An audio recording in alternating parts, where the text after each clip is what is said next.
қилы заманда не болмаған байтақ даламда, тарихтағы талай боранда мың жанып мың өшкенбіз. Қашан отпен суға түспедік, бақыт үшін бәрін істедік.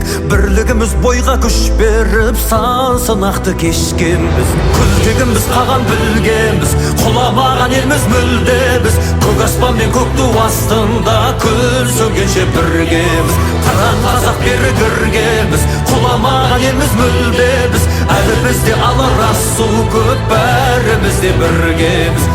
Ассаламу алейкум. Қасиетті Рамазан айы баршамызға қабыл болсын.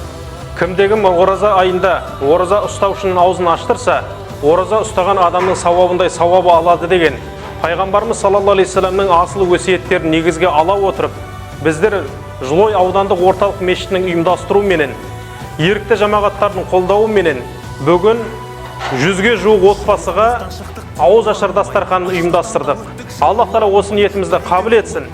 Рамазаннан Рамазан айларына аман-есен жеткізсін.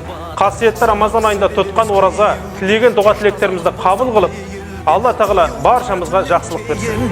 Таң атады нұрланып, күлтегіміз қаған білгенбіз, құламаған елміз мүлде біз. Көк аспан мен көк ту астында күн сөнгенше біргеміз. Қыран қазақ бері кіргенбіз, құламаған елміз мүлде біз. Әлі бізде алар асу көп, бәрімізде біргеміз.